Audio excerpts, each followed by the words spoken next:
국정과제가 발표됐지 않습니까? 예. 그 과제 중에 제1과제가 적폐청산으로 꼽혔죠. 그 얘기를 좀 하고자 합니다. 제1호 과제 적폐청산, 즉 1호부터 100호까지 있는 거잖아요. 예. 이게 뭐 순인가요? 제일 중요한 거부터 100이 제일 안 중요한 100위까지 이렇게 되는 거예요? 어떻게 되는 거예요? 그걸 수직적으로 보기보다는 좀 병렬적으로 좀 보는 게 맞겠죠. 1호까지 100개 다 중요한데 예. 순서가 그렇다. 그리고 그 행간을 좀 짚어보고자 하는 겁니다. 어떻게 보면 상징적인 거를 1호로 뽑았을 뿐이지 그 안에서 뭐 어떤 건 제일 중요하고 어떤 건 덜 중요하고 그건 아닐 것 같아요. 그러니까 5대 국정 목표, 20대 국정 전략, 100대 국정 과제 이렇게 있지 않습니까? 그리고 100대 국정 과제 중에 487개의 세부 실천 과제가 있는 거고요. 예. 하나하나 중요하지 않은 게 어디 있겠습니까? 국민들의 삶에 있어서 다 중요하죠. 다 중요한데 그럼 예. 왜 1호로 적폐청산을 꼽았느냐? 그쪽은 그 5대 국정 목표 중에 이제 국민이 주인인 정부의 4개의 전략이 있습니다. 그 예. 첫 번째가 국민 주권의 촛불 민주주의 실현이고요. 이 전략 아래에 다시 4개의 과제가 있는데 그 첫 번째가 적폐의 철저하고 완전한 청산이고 두 번째가 반부패 개혁, 세 번째가 국민 눈높이에 맞는 과거사 문제 해결이거든요. 예. 이렇게 순서가 정해져 있는데 어쨌건 1번으로 꼽는다는 것은 그만큼 중요하다라고 보는 거 아니겠습니까? 그렇죠. 상징적 예, 의미가 있다. 상징적인 의미는 분명히 있습니다. 오늘 와의 주제가 그건가요? 네, 그렇습니다. 왜 적폐청산이 국정과제 1호가 됐을까? 이렇게 왜 꼽아봤습니다. 1호로 네. 적폐청산. 쌤, 뭐 언뜻 떠오르는 뭐 답이 있긴 있습니다만 우리 권영철 기자가 좀 일목요연하게 분석을 해보셨네요. 첫 번째 이유는 뭡니까? 첫 번째는 누가 뭐래도 문재인 정부는 촛불 시민혁명으로 출범한 정부 아니겠습니까? 물론이죠. 그리고 촛불 민심의 첫 번째 요구는 무엇보다도 적폐청산이었죠. 국정농단으로 상징되는 그 많은 과거의 적폐들 청산하자. 아, 그렇죠. 문재인 대통령도 어제 국정과제 보고대의 인사말에서 촛불 혁명의 정신을 잇겠다는 걸 분명히 밝혔습니다. 그 부분 잠시 들어보시죠. 네.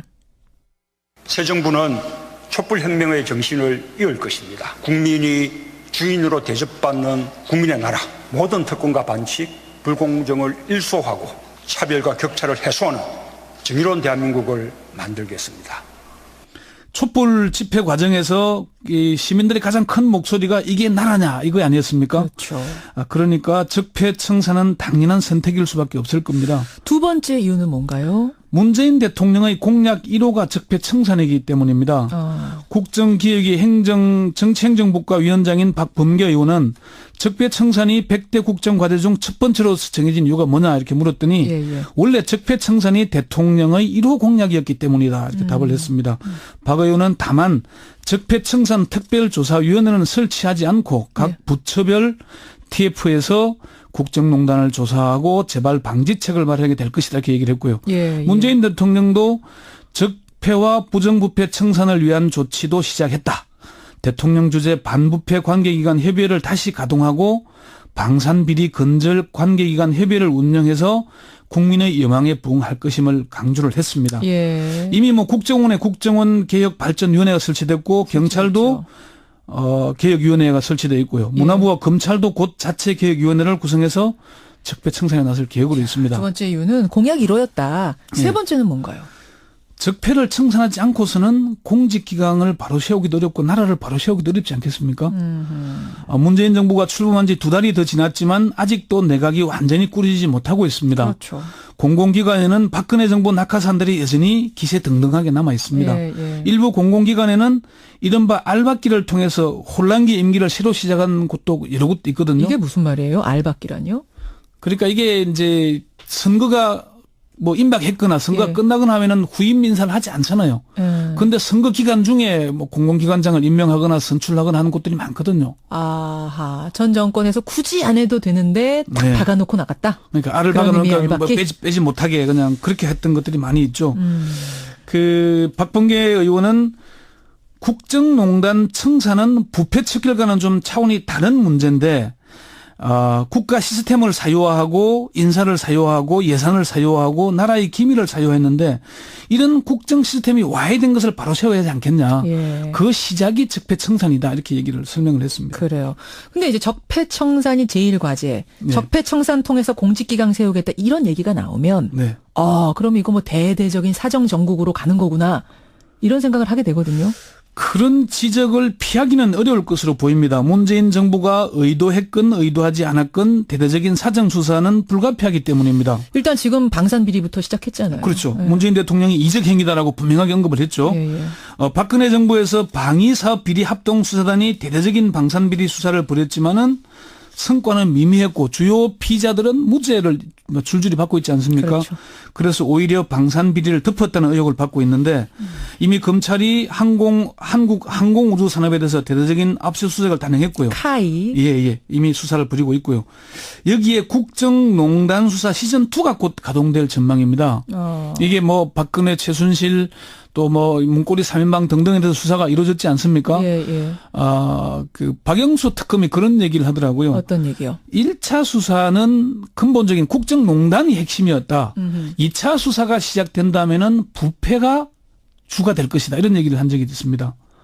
그게 무슨 말이에요? 국정농단이 1차였다면 부패가 2차다? 그러니까 첫 번째는 국정농단을 한 부분에 대해서 밖에 급하게 수사할 수밖에 없었다. 급했잖아요, 수사가. 급했죠. 짧았고. 그러다 보니까 부패 혐의에 대해서는 못했는데 이제는 앞으로는 국정농단 시즌 2가 되면은 부패 부분에 대해서 수사가 본격적으로 이루어질 것이라는 얘기를 하더라고요.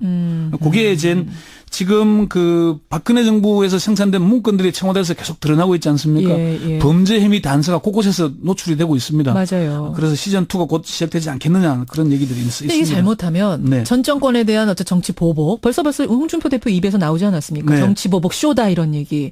그렇게 또 비춰질 수도 있어서 부담스러운 측면도 있을 것 같아요. 그 통상의 사정정국 이렇게 얘기를 하면은요. 청와대의 하명으로 시작하는 걸 얘기를 합니다. 과거에 제가 들은 얘기인데 문민정부가 출범했을 때 예.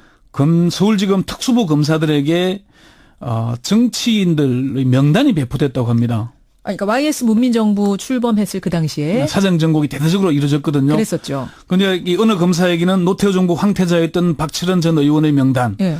또는 뭐 어느 검사에게는 이건계 전 고검장, 예. 어느에게는 누구 엄삼탁 전 병무청장 이런 명단들만 줬다는 겁니다. 이름만 턱 줘요? 그러니까 비리의 그 단서가 있는 것이 아니고 명단을 주고 수사하라.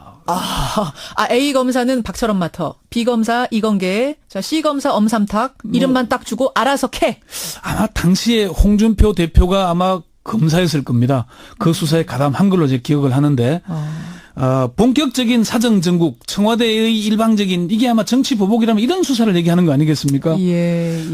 뭐 그래서 지금도 본격적인 사정정국이라 그러면은 박근혜 정부의 주요 정치인, 뭐 장관, 기관장 이 명단을 배포해서 수사하는 이런 거를 정치 보복이라 얘기할 수 있을 겁니다. 사람을 타겟으로 해서 이 사람 주변의 것들을 탈탈 터는 방식, 이게 어떻게 보면 정치 보복 쇼일 수 있는데, 예. 보복일 수 있는데, 지금은 이제 그렇게 가는 건 아니란 말씀이신 거죠. 그렇죠. 문재인 정부에서는 민정수석이 관여하지도 않고 각 부처별 TF를 구성해서 국정농단 실태를 분석해서 적폐청산에 나선다. 그리고 재발 방지가 목표다. 이렇게 얘기를 설명을 하고 있습니다. 그러니까 이랬건 저랬건 대대적인 수사가 이루어지다 보면은 좀 전가가 얼어붙지 않겠습니까? 그럼 그래서 그렇죠. 사정정국이란 비판이나 지적은 받을 수밖에 없을 겁니다. 그렇죠. 그래요. 예. 권현철 기자와 함께 오늘 이모저모 어제 100대 국정과제 중에 제1호 적폐청산 이야기 나눴습니다. 그나저나 공수처 설치하고 그 검경 수사권 조정 이건 어떻게 되는 거예요? 뭐 공수처는 일단 올해 안에 추진하겠다는 게 정부의 뭐 100대 과제에도 포함이 돼 있고요. 그리고 박상계 법무부 장관도 그 점을 분명히 한 적이 있고. 그렇지만 일단 법령이 만들어져야 됩니다. 예. 아마 자유한국당에서는 반대하고 있으니까 쉽지가 않을 것 같긴 하고요. 검경 수사권 조정은 내년이 목표이긴 한데 지금의 경찰권에 그대로 수사권을 주기는 어렵지 않겠습니까? 그렇죠. 그리고 영장 청구권이 헌법에 명시됐기 때문에 예. 개헌이 되지 않고서는 완전한 수사권을 경찰에 넘기기는 어렵습니다. 현 구조상. 아하. 검경 수사권 조정을 한다고 말은 하지만은 그런 문제들이 풀려야 검경 수사권 조정이 본격적으로 아마 될 수 있을 겁니다.